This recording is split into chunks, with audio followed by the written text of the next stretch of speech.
السلام عليكم ورحمة الله وبركاته. الحمد لله حمدا كثيرا طيبا مباركا فيه، والصلاة والسلام على سيد الأنبياء والمرسلين محمد وعلى آله وأصحابه أجمعين، أما بعد. زما عزتمندو، د رب العالمین په انعاماتو کې اساسی بنیادی او لوی نعمت چې الله عز وجل من او تاسو لپاره کړی دی قرآن جمع سنت رسول الله صلی الله علیه وسلم. د دې وجنه شیخ الاسلام ابن تیمیه رحمه الله هغه په دې خبره باندې تصریح کړي چې د رب العالمین بند انعامات به ډیر دنیوي شته دي، اخروی شته، بدني جسمانی. خدا ټول نعمتونه چې کله انسان راوالي، اصلي نعمت او بنیادی نعمت چې هغه نه تمامېدونکي او نه توصیف کېدونکي نعمت دی، هغه نعمت د دین. د دې وجنه امام ابن کثیر رحمه الله فرمای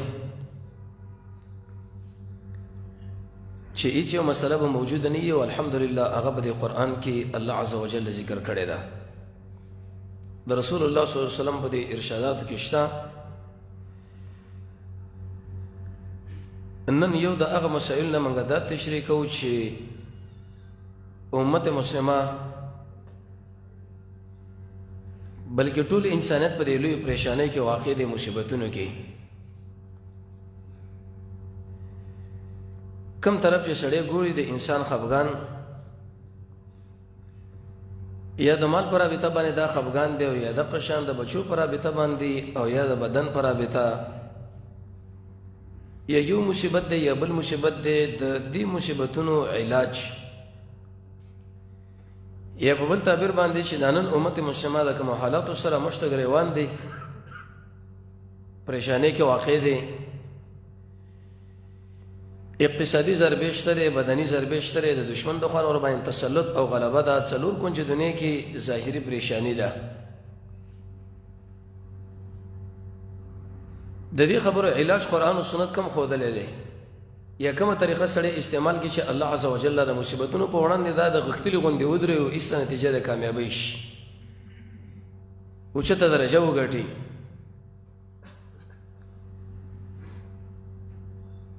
د الله عز وجل په دې کتاب کې او د محمد رسول الله صلی الله علیه وسلم په احادیثو کې اته علاجونه خودلې شوي دي. دا خبره تشریح کول نه غواړو چې دا مصیبتونه الله عز وجل په دې بندگانو باندې ولي راولي، او بیا خاص کر پس مسلمانانو، ځکه د یو ځان له موضوع ده. امام قاسمی رحمه الله د سورې بقره د آیات په تشریح کې تقریبا 14 پیدي ذکر کړي دي چې ولې دا مصیبت موږ له متوجه کیږي، او هغه مصیبت کله کله د دنیوي، او مصیبت کله کله د بدني، او مصیبت کله کله د دیني. لیکن دا خبره ذکر کوو چې د موجوده صورتحال سره د مسلمانانو مقابله یا په بل تعبیر باندې چې دا کومه پریشانی د امت مسلمه رسیدلې دي او خفګانونه رسیدلې دي، مصیبتونه رسیدلې دي، د دې علاج قرآن او سنت کوم خودلې دي چې هغه موږ استعمال کوو ترڅو پورې د دې په نتیجه کې موږ له د ممتاز درجه حاصل شي، د کامیابی درجه، د اطمینان درجه. کدا مصیبتونه زیات هم شي زمونږ به نورم توجه خراب نشي، او که چېرته ختم شي موږ د شي ونه وایو چې یو شی ولاړو بیا به راځي تر دې پورې چې موږ مړه شوي نه وو. اته امور قرآن او سنت ذکر کړي دي. اته امور باندې اجمالی سره ځان ته پویو او لږ سره تفصیلي. که چېرته دغه اته واړه کارونه موږ مجموعات ټول په عمل کې راوسته، نن چې د امت مسلمه د دې مصیبتونو د دې پریشانیو سره مخامخ ته دغه امت په کامله معنا باندې د دې پریشانونو او د دې مصیبتونو نه اول نمبر باندې اوځي او خارج بشي او کچیرته په دې اته وړ کارونه کې موږ بعضی کارونه وکړو بعضی مو پرې خودل وتل بس موږ وشو خو لیکن اغه نیمګړي الله عز وجل قرآن کې فرمایي چې ادخلوا فی السلم کافه کله چې تاسو په اسلام کې داخلي کې پوره داخل شي په پوره اسلام کې راځي چې نن دغه اته وړ اسباب منګه صحیح استعمال کو ترڅو پوری د دې مصیبتونو نه او د دې پریشانیو نه موږ هم بچ شو زموږ د امت هم بچ شي او د قشان د مسلمانانو له تسلیم ور باندې ورسیږي یو خدایات ساتي چې دنیا کې بس موږ د ژوند دغه شی به مسؤلیت هم نه او د قشان به مصیبت هم نه سورة عنکبوت سورة بقرة سورة احزاب د قرآن کریم متعدد سورتونه موږ باندې دا आवाज کوي چې ګوره امتحان در باندې خامخا راځي حدیث کې راځي المحدث الكبير امام محمد ناصر الدين الباني رحمه الله الصحيح کې دا حدیث راوړی دی رسول الله صلی الله علیه وسلم فرمایي چې سخت تکالیف په انبیو باندې راځي به څومره چې انسان د انبیو په طرف باندې وړاندې کیږي په اتباع کې ورنږدې کیږي په دې تکالیف راځي تر دې پوري کچرته انسان د اوچت منصب والي دی حیثیت والي بچي وي صحتي او دا په دې امتحاناتو دې تکالیفو کې واقع شو د دې په دا مقصد نه چې دا سړی د رب العالمین سره نعوذ بالله من ذلک په دشمنی کې واقع دی دا الله په نسبت سپک دی نه بعض آیتونه او بعض احادیث به ورسره ذکر کړي شي اصل کې دی بندله الله عز وجل اراده د نیکی کړي دا د خیر کړي دا ځکه مصیبتونه ورته مخامخ کړه زموږ اوسو پښتاني او متل کې خو لیکن دا متل ظاهري د رسول الله صلی الله علیه وسلم د حدیثونو خلاف دی دوی دا خبره کوي چې د لوګي نه څوک مړ شوی دی هیڅوک هم د لوګي نه مړ کېږي نه لیکن البانی رحمه الله په صحیح کې روایت راوړی دی چې حتی یقتلهم جوعا په دې انبیاء علیهم السلام کې د شي انسانانو او د شي انبیاء علیهم السلام تیر شوي دي چې الله عز وجل د لوګي د وجنه په غیم ته نه راوسو نتیجه دا چې استمر شو اتل اسکالا تقریبا ایوب علیه السلام باندې بستر باندې پروتو په زکریا علیه السلام باندې امتحان راغی د ارکیدو په یحیی علیه السلام باندې امتحان راغی د حلالي او بعض د رسولان انبیاء علیهم السلام تیر شوی دي رسول الله صلی الله علیه وسلم فرمایي چې د وسپنو په ګمن زبانی دا غوي دا غوخي او د قشان د خپل وغیرہ دا ټول وتر اشر شو لیکن په خپل ډګر باندې کلک ولاړو په خپل دریز باندې کلک ولاړو بس رب العالمین امر موږ ورته ویل لبیک سورہ احزاب کې الله عز وجل دا فرمایي چې دا باج انسانانو یو نظریه لري چې موږ لا اله الا الله ویل دا په دې لا اله الا الله باندې موږ جنت ته ور داخلي کو دا خبر غلطه را امتحان به دې باندې راځي برابر خبره ده کده امتحان تکوینی دی برابر خبره ده کده امتحان تشریعی دی څه مقصد کله په انسان باندې الله عز وجل د شي امتحان راولي چې دا شی د وسلان دی به تور مثال د مانځ ټیم راغی الله عز وجل د خوانه منغو تاسو په امتحان کې شو چې تاسو اقیموا الصلاه د مانځ پابندي وکړئ د جهاد پر زیات وخت راغی رب العالمین فرمایي چې تاسو د دشمن مقابله وکړئ د حج د پر زیات وخت راغی الله عز وجل فرمایي چې حج لاړ شئ د روزي مسله رب العالمین فرمایي چې روزي له وسله به کوی دې ته ویل کېږي امتحان تکوینی تشریعی او بل طرف د شي امتحان دی چې هغه موږ اوسو د وسنه بار دی په دې طریقه باندې چې د مرض فیصله الله عز وجل وکي د مرګ فیصله رب العالمین وکي د فقر فیصله رب العالمین وکي زمون په اختیار کې دا شی نشته خو د الله د خوانه دی امر راغی موږ به ټول دی لوي لبیک ورور به دې هیڅ فیصله به الله عز وجل پې وکړي چې مړ دې شي. مالداري فیصله به د رب العالمین د خوا نه ورباندې وشي چې دا د غریب شي، صحتمند وي لیکن د رب العالمین د خوا نه فیصله پې وشي چې دا د دردمن شي. نو په دې وخت کې انسان به د امتحان له ذهنن تیاري چې دا زمونږ د الله خوښه ده او زمونږ ورته لبیک دی، صبر د رب العالمین نه ورباندې غواړو. امام ابن قیم رحمه الله د امت مسلمه سرګردا عالم دی. هغه فرمایي چې کله د رب العالمین د خوا نه یو مصیبت تعالی متوجه شو تا په صبر وکړې دا یو درجه ده. د دې صبر سره د رب العالمین پر رضا باندې رضا کول دا اصلي مقصودی شی دی. الله زما راتر دې مړ کې زما دې صبري، پلار مې دې مړ کې زما دې صبري، په ما باندې مرض راوشو زما دې صبري،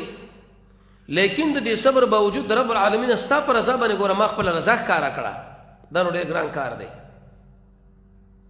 چې کله انسان د مسلې سره مخامخ شي بېدله معلومات کېږي چې دا څومره زور غواړي او څومره نه.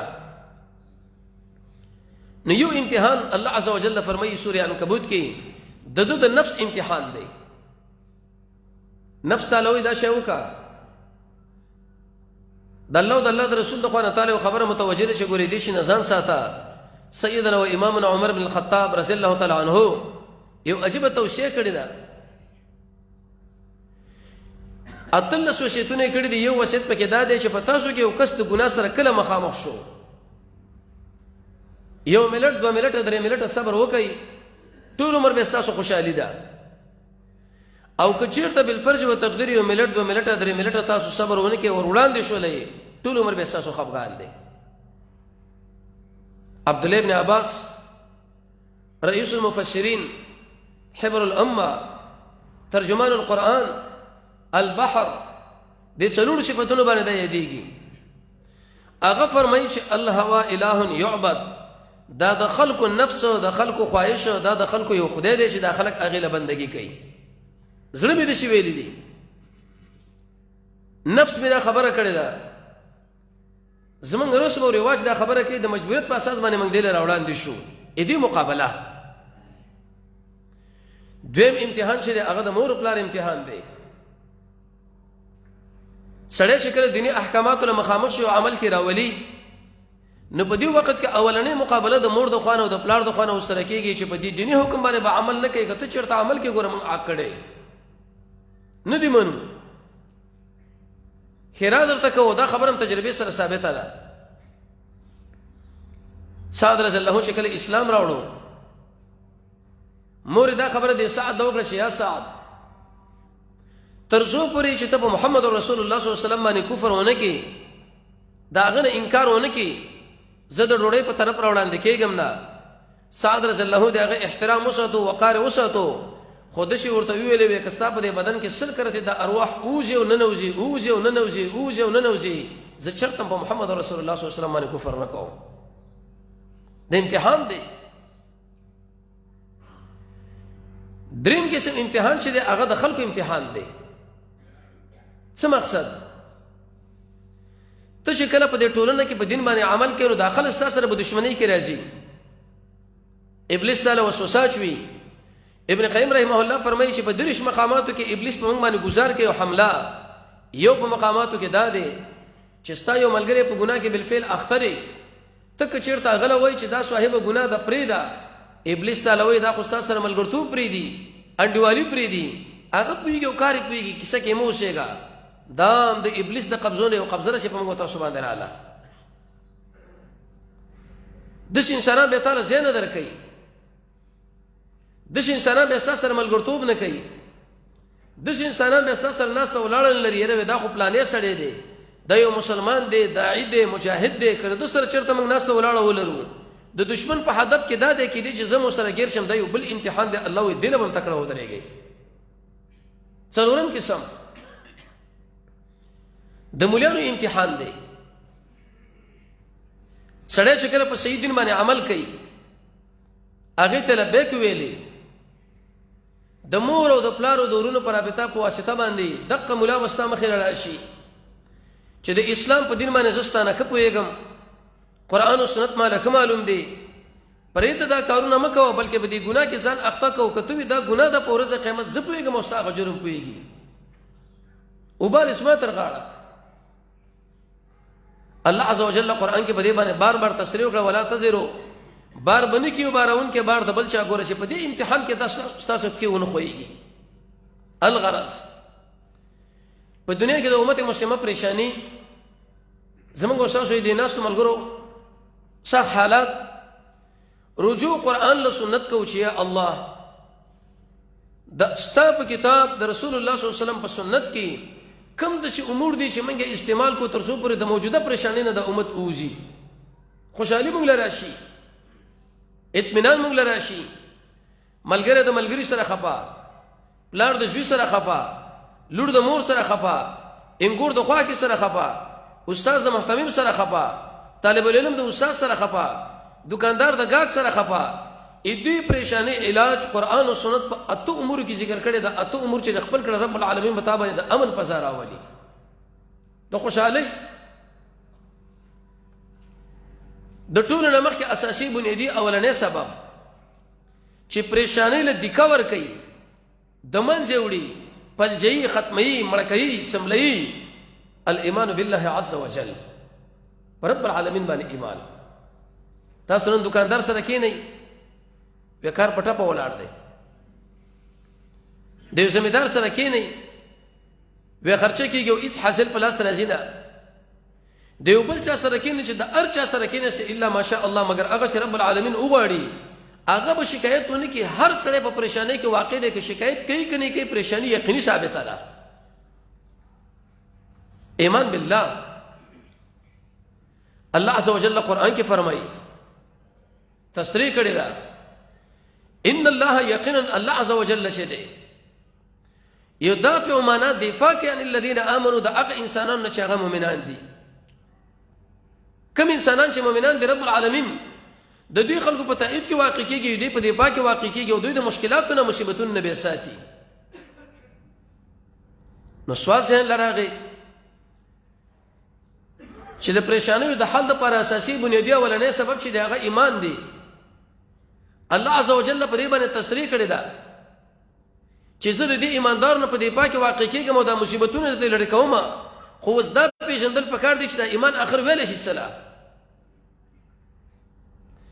ایمان دا معنی چې انسان صرف چې ته ګیره پرې دي ټیک ده دا به علامه ایمان دا معنی چې وسړی او عالم دې چرته پټګې مټګې وایي دا به علامه ایمان دې ته ویل کېږي التصديق بجميع ما جاء به النبي صلى الله عليه وسلم مع التبرع عما سوى الله قرآن و سنت چې رسول الله صلی الله علیه وسلم راوړي دي په صحیح معنا باندې دی غاړه ورکول تسلیمي ورکول چې څومره ادیان په واقع نفس الامر کې ثابت دي هغه ټول په کامله معنا باندې تنظیم بری کول طاغوت دغه اقسام طاغوت هغه انسانان چې دغه په قیادت کې منډوي رهبری کې منډوي په خدمت کې منډوي که اڅم نشي چې کله موږ سره مخامخ شي نو کم از کم زموږ په تندې کې د لږ سره ګنجواله راشي لږ سره خفګان حدیث کې راځي رسول الله صلی الله علیه وسلم فرمایي الله عز وجل د قوم د هلاکت او تبعی اراده وکړه ملک ویل چې رب العالمین په دې کې ونیک انسان د عابد د بندگی کوي وی اولی بندقی انسانانو باندې ورواړه و د اسلام د دین تخریب بی عزتی کېدو چرته تندم لږ زره نه ونجېدلو موږ چې کله د اسلام دشمن وګورو هغه سړی وګورو چې د اسلام د قانون په مقابل کې بل قانون ته لبیک ویلې دی هغه سړی وګورو چې د اسلام د قانون په مقابل کې د بل قانون په تایید کې اسلحه راخسته ده هغه سړی وګورو چې د اسلام د دین په مقابل کې د بل قانون د پاره دا په یو سب کې ولاړ دی چې اڅ منکو کم از کم خپل تندې دغه په مقابل کې به دغونج کو دې ته ویل شي ایمان کله چې ایمان چرته زمو ته ای په دنیا کې چې څومره پریشانې مصیبتونه راځي دا د قران خبره ده دا د رب العالمین خبره ده دې کې د محمد رسول الله صلی الله علیه وسلم احادیث دي چې هغه ټول پریشانې دي منځي اب ختميږي عبد الله ابن عباس هغه دا خبره ذکر کړې چې د ایمان په لذت او خوند هغه څوک پوهیږي چې د الله لپاره دښمنی وکړي او د الله لپاره دوستانه حسن بصری دا خبره کړې ده په ذکر کې قرآن کې په دې کې انسان د خپل خوندونه ځان له برابر کې و الا که چرته ونه کاته و دا سړی اصل کې د اسلام د قلانه بار دی چې ټی داوی کې جزه په داخل کې اوسېږم دنه نه عالم. حدیث کې راځي رسول الله صلی الله علیه وسلم نه پوښتنه وشوه چې په دې ټول عملونو کې احب او محبوب عمل کوم یو دی؟ رسول الله صلی الله علیه وسلم د سائرینو د اختلاف د وجه نه جدا جدا جوابات کړي دي، لیکن د امام بخاری رحمه الله فروایت اصلي بنیادی هغه عمل چې رب العالمین له پسند دی خوښ دی الحب لله والبغض فی الله، د الله لپاره محبت، د الله لپاره دشمنی. ابن حجر اسقلانی فتح الباری کې بیا وایي د الله لپاره محبت دي ته ویل کېږي چې لا لغرض و عوض و حسن صورت، په دې سړي کې چرته مولانا صاحب دنیوي غرض نشته، په دې سړي کې چرته عوض نشته، داغه د بدن او باډې نه متناسب نه متاثر نه یم، په دې وجه باندې چې دا د الله یقیني یو عابد دی، یو مجاهد دی، یو مبلغ دی، یو د اسلام په تایید کې ولاړ انسان دی، الله مالا ګران دی، قرآن مالا ګران دی، رسول الله مالا ګران دی، دغه وجه نه مې سره مینه شروع شوه. حدیث کې راځي رسول الله صلی الله علیه وسلم فرمایي په ورځ قیامت الله عز وجل اعلان کوي هغه زما لپاره به چې مینه محبت کول دی یو بل سره، هغه زما لپاره به چې زیارت او ملاقات کول د الله د رضا لپاره څه شولو د یو بل سره به ناسته کوله، الله عز وجل به په ورځ قیامت د خپل سوري لاندې د عرش د سوري لاندې د امام قرطبي په اصطلاح باندې د خپل رحمت لاندې کینی او داسې بنگلې به ورکي. محمد رسول الله صلی الله علیه وسلم فرمایي پای دی یاقوت دی برد انوارات دی انبیاء شهدا ورته پسخیږي خو لیکن اق انسانان له الله عز وجل نه ورکي، انبیاء له نشته شهدا له نشته دوی له ورکي د فضیلت جزئی دی وجه سره چې بده کې ایمان دی. محدثین د حدیث په تشریح کې واجب خبره کوي الحب لله محبت د الله د پاره والبغض فی الله دشمنی د الله په باره کې و د بغض په سله کې فار راوړه د محبت په سله کې لام راوړو اشاره شو دی لکه د الله لپاره ته چا سره مینه ساتي کله قطع شي کله وصل شي خیر دی، خو چې د رب العالمین په خاطر دی د چا سره دشمنی شروع کړه ګوره چې د سکند په اندازه به کې انقطاع نه شي جاری به ساتي دي ته ویل شي ایمان. هر سړي له خپل ځان معلوم دی چې د اسلام د دشمن هغه خلک چې د اسلام په ضد کې د بل قانون تایید کوي، هغه خلک چې هغه د الله رب العزت پر ځمکه باندې د بل قانون نافذول غواړي، هغه خلک چې هغه د اسلام سره د مقابله اراده لري، دا هغه سره چې ذکر مخامخ شم زما دشمنی په کوم انداز کې او دوستانه مې په کوم انداز کې ده، که چیرته په صحیح انداز کې یقیني پتا کې ایمان دی، خو که چیرته وای یو څوک یې به بل دا ایمان به نشته به یاد ساته چیرته باندې مصیبت نه ته بچ نشي، بلکې چې څومره مصیبتونه دي هغه ټول طالب متوجي کیږي مع التبرع ما سوى الله. انس بن مالک عبد الله بن مسعود دی او نور هغه به چې کله د اسلام د دشمنانو سره لاسونه په مجلس کې ملاو کړو متصل به منزل او څه به ویل چې انما المشركون نجس و داخل غندلی او غنده چې کله لاس سره غنده چې ولګي هغه به منزل پکار شي، اگر که علماء لیکلي چې الته عقیدوي غن مراد دی. رسول الله صلی الله علیه وسلم غیر مسلم جماعت لره داخل کړي ثمامه ابن وسال په نامه یو کس په کې تړلو ظاهری نه خدای دغه صحابه وي خپل مسله ده ایمان. بل تفسیر علماء د څه کړي دي التصديق بجميع ما جاء به النبي صلى الله عليه وسلم مع الاعتماد عليه، انسان به تصدیق کوي په نبی صلی الله علیه وسلم باندې او په دې سره به اعتماد کوي چې محمد رسول الله صلی الله علیه وسلم یقیني نبی دی. کوم دین چې موږ راوړل دي سل په سل کې دا رښتینی او ثابت دین دی، د دې وجه نه په الله رسول بدګماني نه ده پکار. هغه علما چې د خلکو په دماغ کې دا خبره وردن کوي چې دومره مسائل دا په نور کتابونو کې دي دومره په قران او سنت کې دي دا اصل کې په پیغمبر باندې بدګمانه دي، هیڅ یو شی هغه نشته مګر هغه په قران او سنت کې الحمدلله موجود دي. علوم القرآن هغه کې لیکلي د خپل علم مطابق خبره کړې ده چې تقریبا په قران کې اویزر علوم دي، خدا دغه د علم خبره ده بلکې د اویزر علوم خبره اضافه ده. رسول الله صلی الله علیه وسلم فرمایي علماء ته مړیږي نه حکمتونه ختميږي نه او په ډېر ویلو باندې سړيږي نه، قران دومره جامع کتاب دی په دې باندې اعتماد تکای مړه در باندې راغی معامله در باندې راغله تجارت در باندې راغی په دې ټولو کې هغه چا باندې اعتماد ته وکړه چې هغه محمد صلی الله علیه وسلم دی کومه کړنه کړې ده عائشہ رضی الله عنها فرمایي امام مالک سے ته نقل کړي دي امام شاطبی په الاعتصام کې ذکر کړي پر روایت ابن الماجشون و چې کله یو شی دین نه او یو چا دی له دین ویلي د په عمل کې راوستو نعوذ بالله من ذلک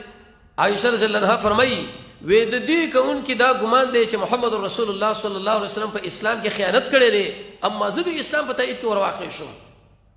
څومره غټه خبره ده نن زموږ اساسو معاملات اول مړې ونسا وفات شو په کومه طریقه باندې دفن کیږي د تکفین او تجهیز مسئله څنګه ده اوله دویمه او دریمه ورځ په کې څه صورت حال دی تر دې پورې قاموس البدع کې لیکلي دي چې 253 بدعات فقط او فقط مسلمانان په جنازه کې کوي د مړي پر مسایلو کې نو دا خو موږ اعتماد پر رسول الله صلی الله علیه وسلم باندې ونه کې رسول الله صلی الله علیه وسلم چې کوم دین موږ ذکر کړو چې مړې مو شو زر زر وړای د سینې چې موږ پښپوش پو ساتو رسول الله صلی الله علیه وسلم فرمایي چې اوله دویمه او دریمه ورځ هغه په کور کې خیر خیرات کوي نه د سینې چې موږ ټول ال تسترګي اړولې چې اوس بچی راځي اوس بچی راځي کدا پروګرامونه موږ کوو په موږ کې د ایمان مسله صحیح پره پر رسول الله صلی الله علیه وسلم اعتماد ونه کې چې ومونه کې نو په زیاده دي چې مصیبتونه ختم شي مصیبت په خپل موږ له متوجه شو صحیح حدیث کې راځي رسول الله صلی الله علیه وسلم فرمایي ان الله یقینا الله عز وجل اذا احب عبدا چې کله مینا محبت وکړي یو بنده سره نو په دې وخت کې دې دنیا نه د شلري ساتي لکه تاسو څنګه یو مریض د وبونه لري ساتي بس دا امتحان دی زه غواړم چې مال دې دنیا راکړې شي زه غواړم چې دنیا په طرف باندې قدم وروه مالدار شم لیکن نبی کریم علیه الصلاه والسلام فرمایي مستدرک د حاکم کې دغه روایت دی دې بندل الله عز وجل اراده خیر کړی دا او رب العالمین چې کله بندل اراده خیر وکړي نو په دې وخت کې دا د دنیا نه لري ساتي لکه تاسو یو نه جوړه د ډاکټر د امر موافق د وبونه لري ساتي سړی غریب شو درې تو امر په دوه بدل شو یا په یو درې ټیمه ډوډۍ په دوه بدل شو یا په یو په دې وخت کې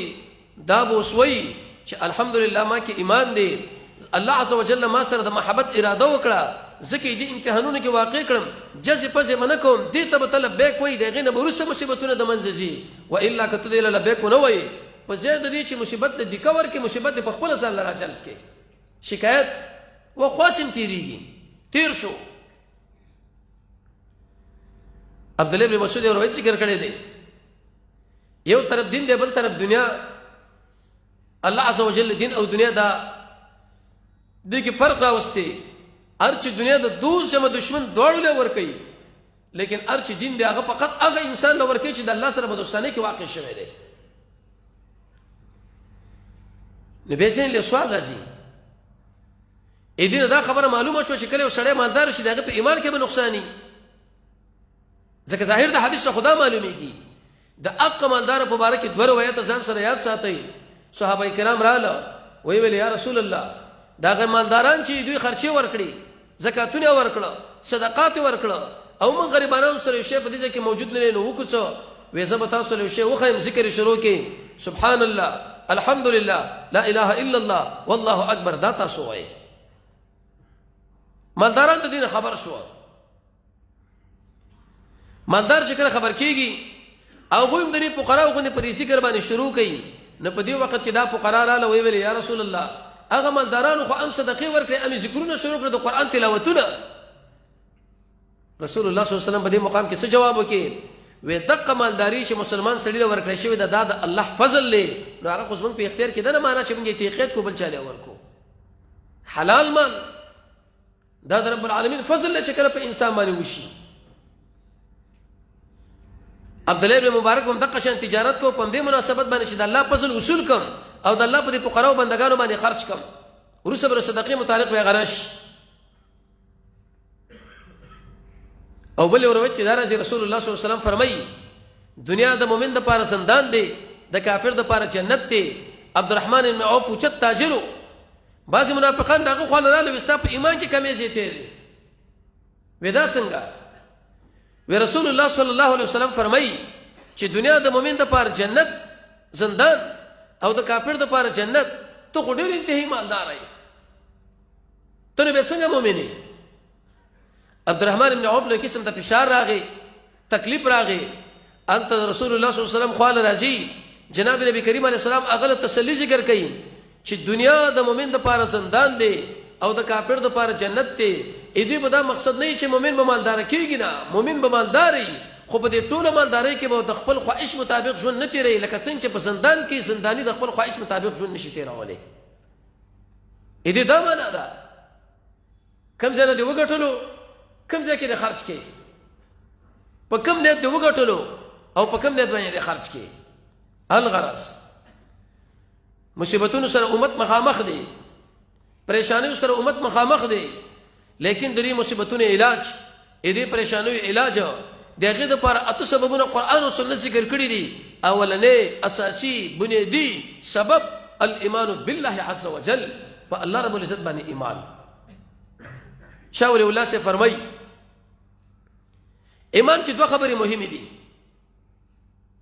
یو د خپل نفس راواله د دین تابع کا، او بل په ژبه باندې اقرار وکا، په زړه کې تصدیق وکا، او بدن باندې عمل. اوس هر سړی خپل ځان لګورئ، نفس راواله د خپل اسلام تایید او تابع کا. دیجه کې مال اسلام و چې غیبت ناروا دي زه کوم کنه کوم، دیجه کې اسلام مالوي بد نظری ناروا ده زه کوم کنه کوم، دیجه کې اسلام مالوي چې دروغ ناروا دي زه وایم کنه وایم، دیجه کې اسلام مالوي چې دوکان ناروا ده زه کوم کنه کوم. اسلام مال دا خبره کړي چې د مؤمن په خیر خوایي کې به واقعي ایا زه د مؤمن د لپاره خیر خوایي کوم کنه کوم. الدین النصیحه دې کې صرف یو واقع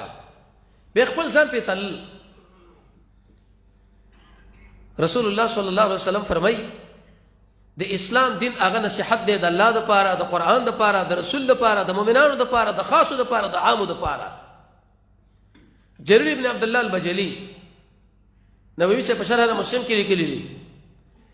دیو غلام ولیکو چلار سے منډي کې اسمار پاره اس واخلا، بایو مشتری په خپل مابین کې جوړ شو، خو په کدا چې د اس فیصله وکړه په 300 روپے باندې،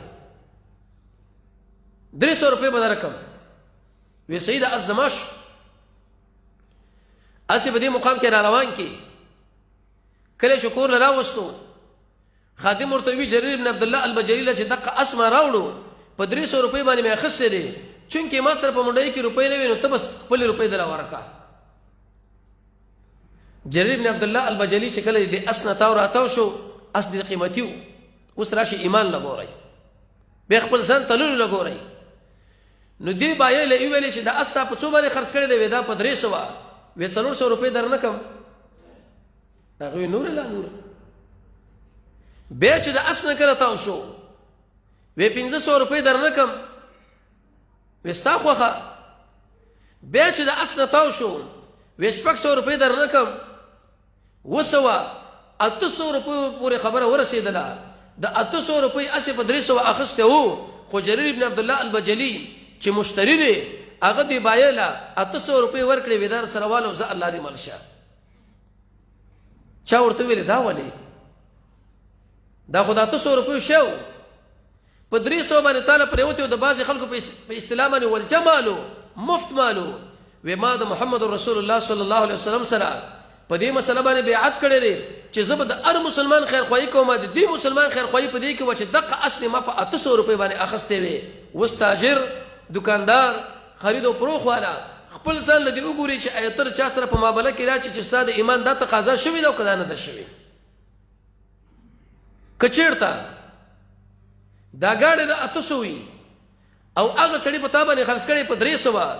تو ورته سل نور اضافه کی، سل نور اضافه کی، سل نور اضافه کی، تر دې چې 800 پورې ورسي. دغه ایمان دی د جرير ابن عبد الله البجلی غوندې ایمان الله عز وجل به مصیبتونه ختمي. والا کدا 800 شهر په 300 واخستو او په 300 کې مچړ کې پرچا او پلان دو پلان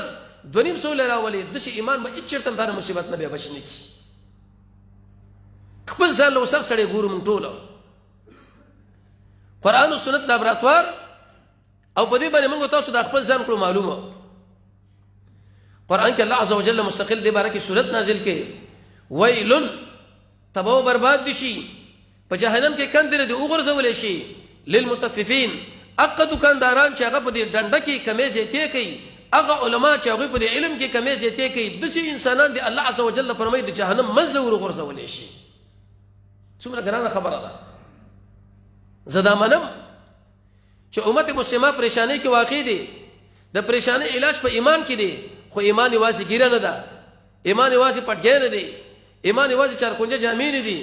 ایمان هغه ایمان دی چې د جریر بن عبدالله البجلي دی چې د 800 شی په 300 اخیستی دی او بیرته ورته 800 روپۍ ورکوي ستا خیر خوایي په دې کې روزه الله دې مالشه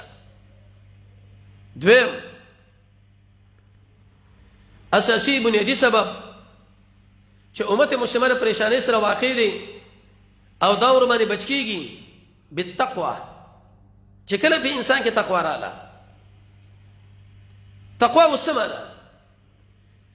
سيدنا وامامنا عمر بن الخطاب رضي الله تعالى عنه هغه د کعب الاحبار نه پوښتنه وکړه وې تمه د تقوا مثال ذکر کې امام شیطانی رحمه الله ته نقل کړی دی وې تقوا دې ته ویل کېږي لکه سړی د اوږد کمیس دی دراز کمیس دی پراخه کمیس دی او دا په اغزن ځمکه او د کندهار په علاقه کې روان دی احتیاط سره بځي کې به احتیاطي سره وې په احتیاط سره نو کچیرته انسان په دې کې پید باندې خپل عمل کو دقه متقی دی په دې باندې بدار مصیبت نه بچ کیږي و الا قدم د شډارک روان دی نه د لستونی غم کوي نه د لمن غم کوي نه د گریوان غم کوي دا به چیرته مقصد نه ونه رسیږي دویم مثال د تقوا مثال د شیدل کې شارو یا خارو هغه په ونه کې ده ښکاری راغی غواړي چې د قونه کې د اول او ختمه کې لری کې زرینه کې طلب کې څه مو خیال چې هغه په غفلت کې نهسته هغه به ډېر بیداري موږ به دقه شان بیدار شو ډېرو خیر شو د جیب په باره کې څومره اهتمام کو د پیسو په باره کې څومره اهتمام کو د موبایل د حفاظت لپاره څومره اهتمام کو د مال ساتل لپاره په دې بینکونو کې څومره اهتمام کو د کور د ساتل لپاره د کیمرو څومره اهتمام کو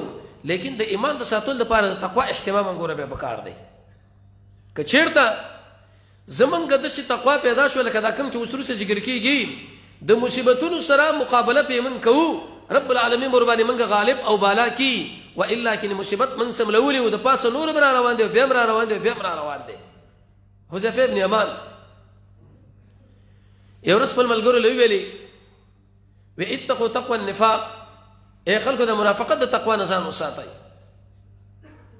د منافقت تقوا څه ویل شي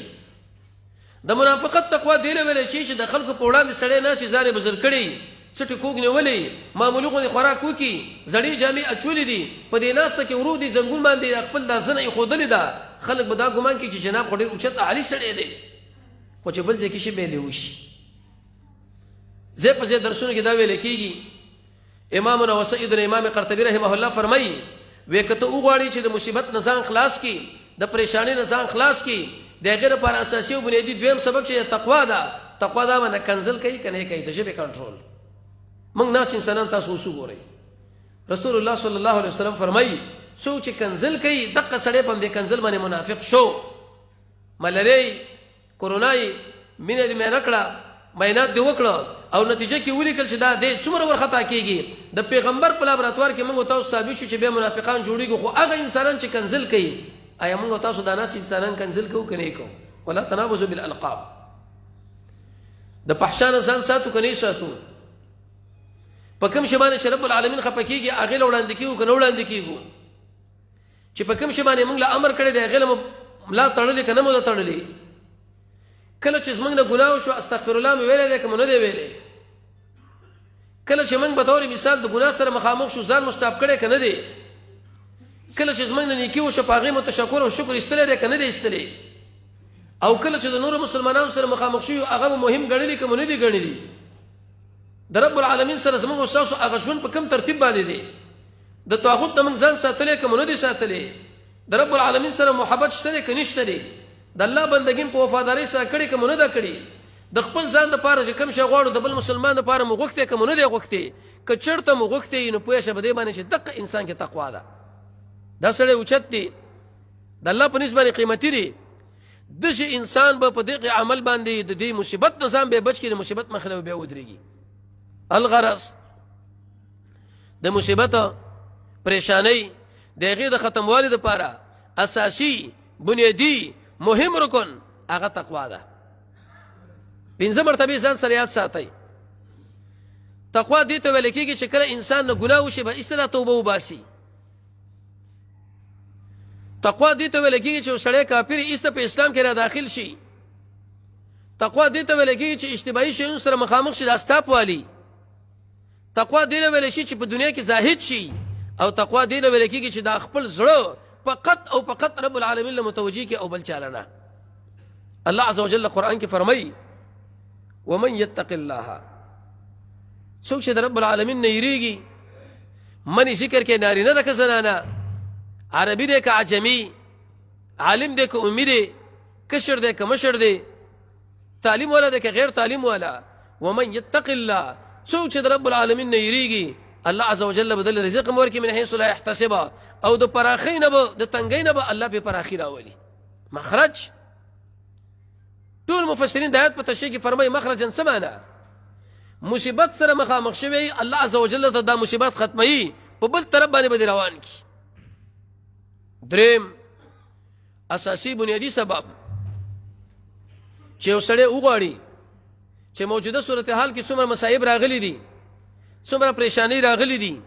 هر کورنۍ کې پریشانی واقع ده، په هر مملکت د مسلمانانو کې واقع ده، په امت مسلمه کې واقع ده، د هغې نه د بچ کېدو دپاره اساسي بنیادي سبب چې قرآن کریم ذکر کړی دی التوکل علی الله عز وجل. په رب العالمین باندې ځان سپارل. توکل څه معنا؟ امامنا و سیدنا امام قرطبي رحمه الله معنا کړې ده، وی تفیض الامور الى الله تعالی ثقة بحسن تدبیره. ټول کارونه رب العالمین لسپارل په دې مناسبت باندې چې تا په هغه اعتماد وکړو، دې ته ویل شي توکل. ایا موږ د اعتماد په هغه کوو؟ وروسته به راشي موږ چې کله د مصیبت سره مخامخ شو متصل ټلیفون راوالو چې رئیس صاحب له څنګه ووه، جناب وزیر صاحب له څنګه ووه، د پارلمان پلاني غړي له څنګه ووه، ولسوال له څنګه ووه. نه، د دنیا ژوند دی دا به هم کېږي، خو لیکن د رسول الله صلی الله علیه وسلم تاریخ چې وګوري وروسته به راشي په هغه شپږم سبب کې متصل به هغه مانځه په طرف باندې متوجه شو. الله عز وجل قرآن کې فرمایي د موسی علیه الصلاة والسلام تذکره کوي. موسی علیه الصلاة والسلام ویل یا قوم ای زما قومه، د قوم اضافت یو کې د متکلم له د ادب د وجې نه، د اثر د وجې نه چې زما دا خبره په دې عوام باندې اثر وکړي. او زما عزتمندو، زما قومینو، که تاسو چېرته ایمان په الله عز وجل باندې لرئ فعليه توکلوا، په دې الله باندې ځان وسپارئ. سړی به اسباب استعمالوي، الله به خالق مني، الله به رازق مني، دې ټولو سره په الله باندې ښه ګمان لري. دې به دا معنی نه چې څه اسباب نه استعمالو، مؤثر حقیقي فقط او فقط رب العالمین ګڼل. دې ته ویلی شي توکل. جناب نبی کریم علیه الصلاة والسلام یو مورچې له ورتلو، هغه سخته شوه. په دې ملګرو کې یو کس ویلی وی کوم یو کس به چې حق زیاله ما ورسوي. یو ملګري ورته ویلي چې زه یا رسول الله دوه اوسپنې خولۍ نبی کریم علیه الصلاة والسلام په سر کړي او د هغې نه وروسته د هغه مورچې په طرف باندې قدم ور واخیستو. موږ له دا وویلې چې په دنیا کې اوسېږي د دنیا اسباب به استعمالوئ، خو مؤثر حقیقي به څوک وي؟ یوازې رب العالمین. یو بل صحابي له ویلي د اوښکې باره کې وی اولې وتړه، د هغې نه وروسته به یې دی خوراش. وأتوا البيوت من ابوابها. قرآن کې الله عز وجل قاعده کېښوده چې کله انسان کور راځي پرې دروازه به راځي نو اطلبوا الارزاق باسبابها. انسان چې کله په دنیا کې د رزق بندوبست برابري د هغې لپاره به خپل اسباب استعمال کړي، وروسته به الله عز وجل به مسله برابره کړي. توکل رب العالمین قرآن کې فرمایي ومن يتوکل، چا چې ځان وسپارو په رب العالمین باندې فهو حسبه، الله ورته د هر څه نه کافي او ذمهوار دی. وروسته به راشي کله چې دا دویم کله د بدر مقابله شروع کېږي، د رسول الله صلی الله علیه وسلم ملګري هغه ځای له ورسېدل، جانب مقابل هغوی استخباراتي جګړه شروع کړه او وی ویلې د محمد صلی الله علیه وسلم ملګرو له چې دشمن ډېر انتهایی وسلې سره راغلی دی، زور سره راغلی دی، جوش سره راغلی دی. ټول ورته دا خبره وکړه چې حسبنا الله، الله زموږ لپاره کافي دی، نعم الوکیل، نیک کارساز دی. دا ابراهیم علیه الصلاة والسلام چې کله اور له غورځېږي ملک پسې راځي، وی په دې وخت کې که څه ضرورت موږ له ویلی شي، وی حسبي الله، الله عز وجل مال کافی دی. الله باندې ځان سپارل، د چا د مادیاتو نه، د چا د امکاناتو نه، د چا د اسلحو نه، د چا د سیاستونو نه متاثره کېدل، دقې له ویل کېږي توکل. نو په دې توکل باندې به الله عز وجل تعالی توفیق درکړي چې مصیبت له به دیکا ورکړي، وړاندې به شي او ته به صحیح غښتلی مسلمان شي. شیخنا و امامنا شیخ الاسلام ابن تیمیه رحمه الله هغه تصریح کړي چې د مسلمان سړي شان دی چې هغه د عامو کمزورو مسلمانانو په وړاندې د دشمن د اسلحې، د دشمن د اقتصاد، د دشمن د فوج هغه توصیف هم ونه کړي. خدا به هم نه وي چې ته به وایې چې زه توکل په رب العالمین باندې کوم، هغو د ټول اسباب برابر کړي او زه یې وایې ته کرسي د دا به ورباندې ورچوف کو، جاز او ټانګ او فوج هر څه به د منځه لاړ شي. نه، توکل. حدیث کې راځي رسول الله صلی الله علیه وسلم فرمایي من سره، هغه څوک چې هغه دا په دې خبره باندې خوشحالیږي چې په ټولو انسانانو کې قوي شي، ان یکون اقوى الناس فلیتوکل علی الله عز وجل، داسې انسان دی په رب العالمین باندې توکل وکړي. موږ او تاسو دا غواړو چې په ټولو انسانانو کې قوي شو، که ضعفا قوي. جناب نبی کریم علیه الصلاة والسلام فرمایي که تاسو کې یو کس په دې خبره باندې خوشحالیږي چې په ټولو انسانانو کې قوي وي، اوچت وي، غښتلی، فلیتوکل علی الله، په الله باندې ځان وسپاره. ټیک ده، هغه بندګي چې کومه وسله هغه به ته وکړه. څلورم، موجوده مصیبتونه، د مسلمانانو پریشانۍ، د کورنۍ پریشانۍ، د ملکونو پریشانۍ، د هغې د ختمېدو دپاره څلورم بنیادي سبب چې الله عز وجل قرآن کې ذکر کړی دی الصبر، صبر کول دي. حالات راځي، مشکلات راځي، پریشانیانې راځي، خو انسان به په دې وخت کې غښتلی صبر به کوي. صبر څه معنی؟ ابن قیم رحمه الله فرمایي صبر دا معنی ټول دین په ځان کې راوستل. څومره عجیب تعبیر یې وکړي. صبر په طاعاتو دا معنی چې د رب العالمین د خوا د یو امر ماله متوجه شو، زه ورته وایم لبیک. یو مصیبت ماله متوجه شو، زه وایم چې انا لله و انا الیه راجعون. د ګناه سره چې کله مخامخ شو نو په دې وخت کې سټاپ والم، دې ویل کېږي صابر. الغرض که چېرته موږ او تاسو وغواړو چې د موجوده مصایبو سره مقابله وکړو، الله عز وجل زموږ دا خاندانونه، زموږ دا مملکت، د مسلمانانو دا ټولنه، د مسلمانانو پریشانیانې ختمې کړي، د هغې لپاره څلورم اساسي بنیادي سبب صبر دی. صبر په طاعاتو دا معنی ده د الله د خوا نه د امر ماله متوجه رسې کوم، د رب العالمین د خوا نه دا مصیبت ورته متوجه شو، په انا لله و انا الیه راجعون مې ویلې. او کله کله سړی د ګناه سره مخامخ شي، د ګناه په قباحت به ځان پوهوي، د الله نه به حیا ځان کې راولي، د دې نعمت لحاظ به ساتي، د رب العالمین سره به دې مینه، د رب العالمین نه به یریږي، په دې خپل بدن باندې شفقت کوه، د قرآن او سنت پر درسونو کې کښېنه، د هر چا خوراکونه مه خوره چې خوله دې وازه کړي لکه مرغۍ بچی چې فقط ډوډۍ هغوی خورم. واړه واړه امیدونه وساته، قوي ایمان. پنځم اساسي بنیادي سبب چې امت مسلمه د پریشانۍ نه ورباندې ختمیږي او ورباندې لرې کېږي، زموږ د کورنۍ پریشاني، زموږ د ولایت پریشاني، زموږ د مملکت پریشاني، زموږ د مسلمانانو د ټولو مسلمانانو پریشاني چې هغه ورباندې ځي ختمیږي بالصلاة، په هغه ټیم چې موږ مونځ کوو. مونځ خو کوم مونځ؟ حدیث کې راځي رسول الله صلی الله علیه وسلم فرمایي وی صلو، تاسو داسې مونځ وکړئ لکه څنګه چې زه مونځ کوم. صحابه کرام هغوی د جناب نبی کریم علیه الصلاة والسلام مبارک جسد له کتل، د هغه بدن له کتل چې په کومه طریقه باندې هغه رکوع کړي، په کومه طریقه باندې قیام کړي، په کومه طریقه باندې فاتحه ویلې ده، په کومه طریقه باندې سجده کړې ده، چې موږ یې هماسې وکړو. هسې ترمذي یو حدیث تاسو له وایم، ام المؤمنین عائشه رضی الله تعالی عنها هغه فرمایي چې جناب نبی کریم علیه الصلاة والسلام شپه تهجد کوله، دې اندازې پورې وکړه چې د ابکې مبارکې وپړسېدلې. زما ته ګیرې سپینې شوي دي، ما ته په خپل مانځه کې کله د ابکې پړسولې دي، نو څنګه ته دا وایې چې الله مصیبت پرې مانځه باندې ختم کا؟ ته به دې حدیث معنا څنګه کوي؟ صلو رسول الله صلی الله علیه وسلم فرمایي مونځ وکړئ. څنګه مونځ چې زه کوم؟ پیغمبر علیه الصلاة والسلام داسې مونځ کړی چې پکې پړسېدلې دي، داسې مونځ یې کړی بقره خلاصه کړي، داسې مونځ یې کړی ال عمران خلاص کړی دی، داسې مونځ یې کړی سورې نساء خلاصه کړي، داسې مونځ یې کړی انعام خلاص کړي. آیا په ټول عمر کې چېرته موږ دا کړی دی؟ حدیث کې راځي جناب نبی کریم علیه الصلاۃ والسلام د یو ماقام منځ کولو او په هغه کې سوره اعراف هغه خلاص کې ایا مو ته شرط په ټول عمر کې د شي ماقام منځ کړي چې سوره اعراف په کې ویلي سوره اعراف په ټول منځ کې ویلي نو صلوا كما رايتموني اصلي محمد رسول الله صلی الله علیه وسلم فرمایي د شي منځ کوي لکه څنګه چې زمونږ کوم چې سوره اعراف د ماقام په منځ کې اخلاص کم احیانا کله کله نو الله عز وجل به دا مصیبتونه به ختم کړي ما ته په ټول عمر کې دا نه دي کړي ما ته رسي منځ کړي چې هغه توجه برابرې معاذ بن جبل فرمایي رضی الله تعالی عنہ وی چې کله انسان منځ کوي د کی طرف او چپ طرف سړی او پیژندو فلا صلات له دې انسان د سره منځ ونه شو خپل منځ وسره شه په دې لابراتوار باندې وګوره سراپانو خوانه چې ورشي د غوي سره ماشینګران دي ماشینونه اصل مال لوټ او غیر اصل هغه د ټکه وباسي نو کله چې موته منځ کوو او د معاذ بن جبل په اصطلاح باندې د کی طرف او چپ طرف سړی مونږ پیژندلې نو بعد د غیر په دې منځ باندې الله عز وجل زموږ سره مصیبتونه لري کوي قران کې رب العالمین فرمایي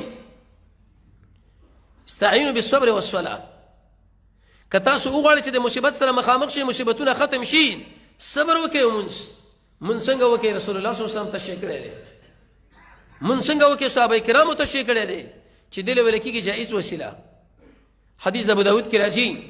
جناب نبی کریم علیه الصلاه والسلام چې کله د پریشانی سره مخامخ کېدونو منزله به توجه کوله نواب سید حسن خان فتح البیان کې او امام البانی رحمه الله په صحیحه کې یو روایت ذکر کړی چې کانو د ټولو انبیو د عادت مبارکو زمو ته باندې پریشانی راغلی ده په ایمان او صورت حال دی چې لږ د امنیت کارونه خراب شوی ترکیه کې کور جوړو سعودي له کور وېسم دا کله بچ په التلات شلته به وشيږي د شي وایا چې امکانات وی امنیت خراب دی پریشانی نه دی رسول الله صلی الله علیه وسلم په دې وخت کې موږ له شیخ خود لري مونږ خود لري د مانځه په طرف باندې به ته التجا وکا د څه موږ نو چې اسلام تعالی وی الته کور ما جوړاوه کور جوړ کا لیکن د جوړول نه مخکې حق طریقه استعمال کې چې کوم تعالی قران ویل دي بالصبر والصلاه په صبر او مانځه باندې رسول الله صلی الله علیه وسلم فرمایي کامیابی چې د مع الصبر دا صبر سره ده بل ځای کې فرمایي وې د مصیبتونو نور صدر باندې پر اخره ولي او بل ځای کې به فرمایي ان مع العسر يسرا د تکلیف په ورسره اسانتیا ده شپږم اساسي بنیادی سبب چې د امت مسلمانه موجوده پریشانی نه په ختم شي زموږ تر کور پریشانی نه په ختم شي د ولایت پریشانی نه په ختم شي د مملکت پریشانی نه په ختم شي بالصدقه د الله عز وجل په ملار کې مال لګول مال قران کې الله عز وجل په تصریح کړی دا هر هغه څوک چې هغه ورکړه کوي د رب العالمین د رضا په خاطر د شي انسان الله عز وجل فرمایي منګ لاري اسانو او بل حدیث کې دا راځي رسول الله صلی الله علیه وسلم فرمایي بادروا بالصدقه وتاسو تادیو کې پر صدقه باندې درې قسمه مالونه پیغمبر ذکر کړو یو هغه مال دی چې انسان وخوړو استعمال کې زوړ شي یو هغه مال دی چې انسان هغه دله ولېګلو یو هغه مال دی چې هغه ورسره وارثان لپاره کیږي ته چې کله مړ شي او بعد د غیر نظر بشه به دا خیر خیراتونه کوي اې دې مثال د شي لکه سړی چې بجلی ورسره طرف ونیسي او که په خپل ژوند کې ته یو کار وکړي لکه بجلی چې مخ کې روانه کړي تاسو ما صدقه بده کې وکړه د ورځې څومره کوي څومره مال الله عز وجل درکړي دی یو ملګری موږ له کیسه وکړه د جمعه چې چا جوړو خطیب عبدالرؤوف صاحب الله دې ورته جنت الفردوس نصیب کړي اې دې ټینګې متعلق هغه موږ سره خبره شریک کړه موږ چې دا ټینګې د جوړوالي پروګرام ورته ورکو مالوي چې مولانا دا جمعتونه چې جوړيږي مدارس چې جوړيږي ټینګې چې جوړيږي بل شي چې جوړيږي دا د سند چې د خلکو سره بس نقد مال پیوځي کې خودلې سعودیانو سره کویتیانو سره موږ راولېږي هغه یو عادت لري یو صندوق د دوی په خپل کور کې کی دي وړو کې ماشوم د پلار مور کاکا ورته روپۍ ورکړي لس 9 روپۍ ځان لکې دي 2 روپۍ راوالي په صندوق کې واچوي په دې کور کې زنانه ده هغه له مور یا پلار یا ورور یا خاوند روپۍ ورکړي زر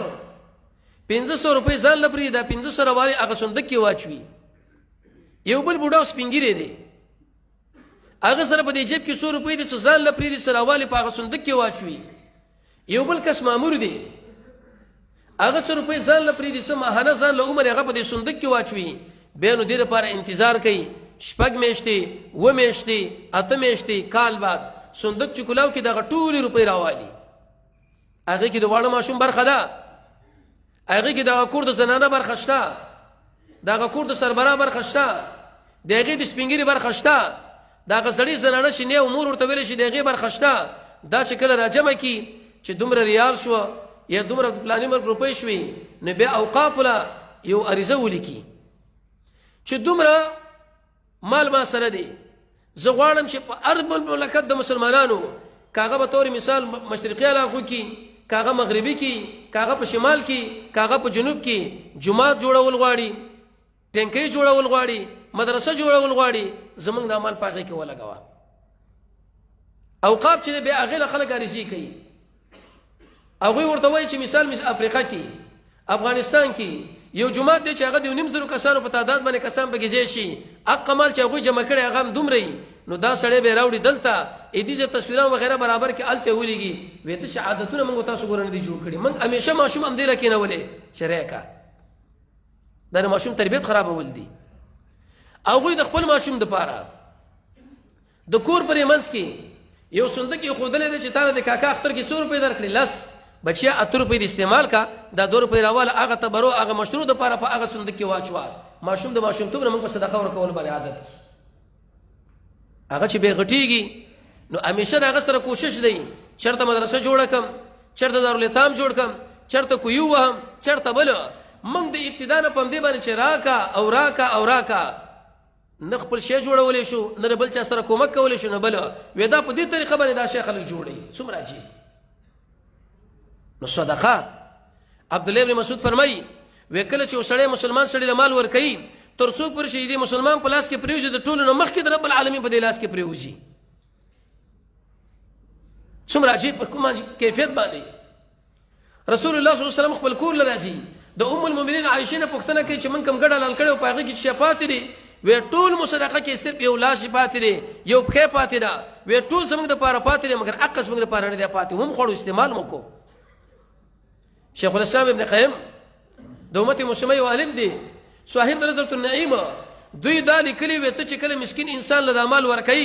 غریب انسان له مال ورکړي هغه چې د مال له محتاج دي ځان به څو چند غیر محتاج غني هغه څنګه امام ابن قیم رحمه الله طریقه استدلال ذکر کړی دا سائل الله تعالی ودریدو چې د الله په نامه شیرا کا کتا چرته شاور کې نور اعلی نور کور دنه کې بل مسلمان به ورکی قبل مسلمان ورنه کې بل مسلمان به ورکی کاغه ورنه کې خو هغه شپه په نهر به تیر شي او به استعمال کی شپور باندې تیر شو لیکن د څو ورځ روانه ده چې هغه کې بل هیڅ کار نه کوي نه نسب نه پاغه کې حسن نه پاغه کې جمال نه پاغه کې شهرت نه پاغه کې ریاست نه پاغه کې مملکت فقط او فقط هغه شی کار کوي په الايام الخاليه چې په دنیا کې چا د خالی ورسې په نیکو اعمال باندې ډکې کړي صدقه که وګړو چې دا امت مسلمانه پریشانی نه بچي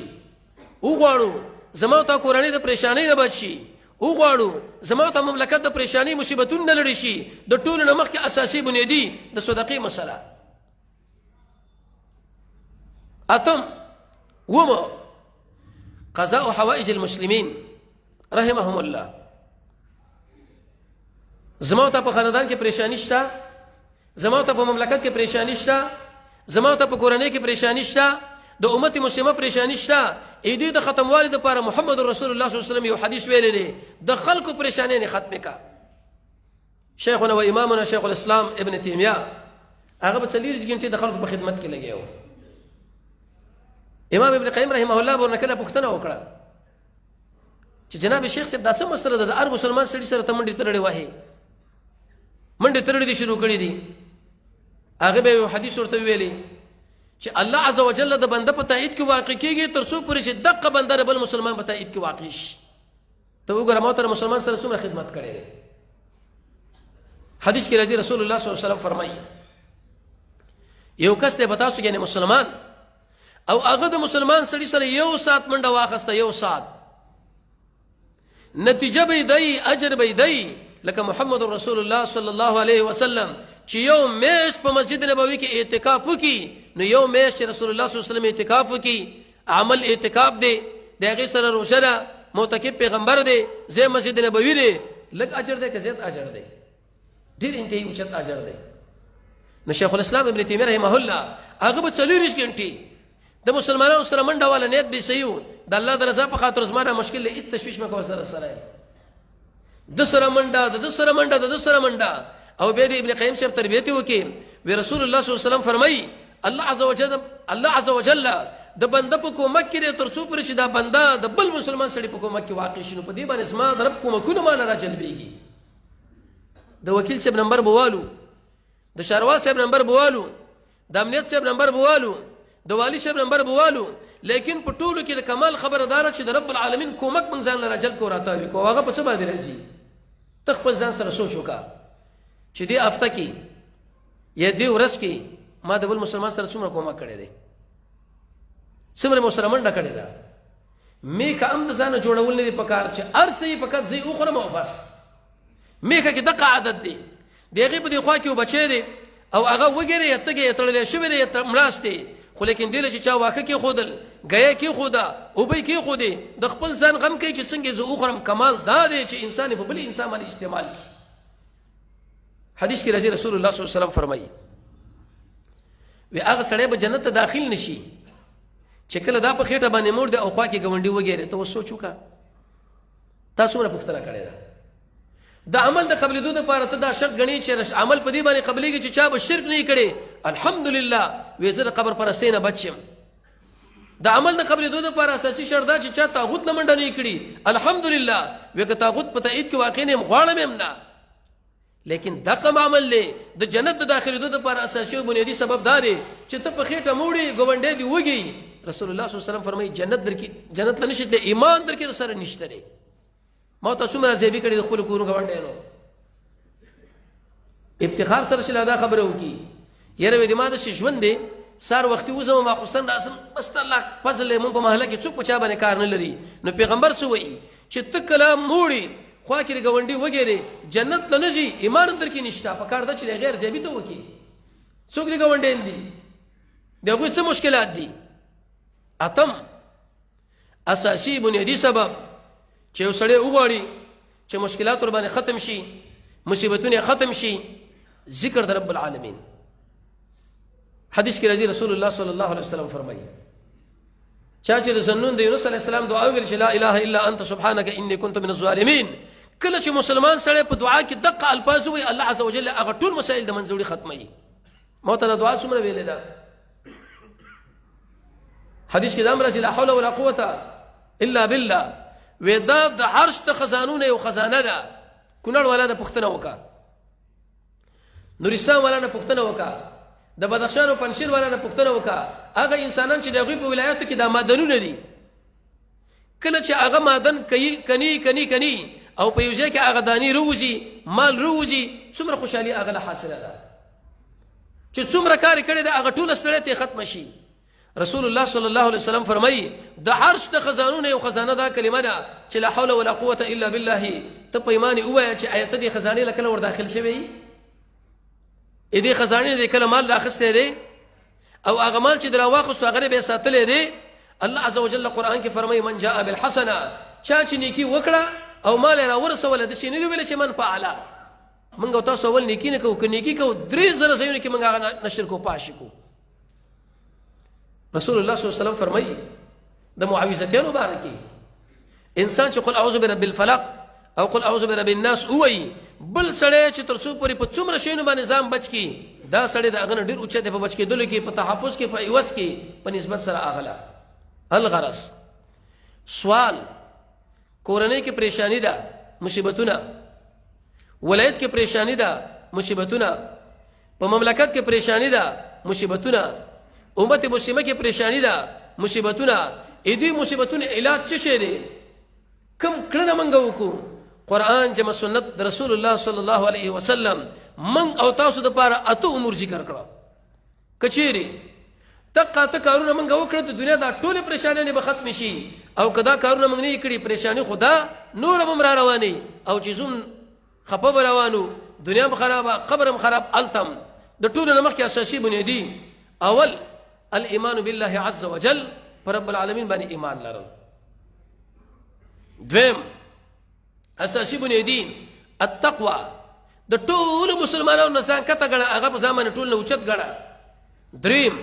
التوکل علی الله عز وجل، پر رب العالمین باندې توکل کول په صحیح معنا باندې. څلورم صبر په طاعاتو، صبر د معاصیونه، صبر په تکالیفو. او پنځم منځ خو لیکن د محمد رسول الله صلی الله علیه وسلم د سنت برابر، چې په کومه طریقه جناب نبی کریم علیه الصلاه والسلام کړی دی. شپږم الصدقه، خو په داسې طریقه رسول الله صلی الله علیه وسلم فرمایي چې ښی لاس ورکي او چپ لاس ور باندې پویني،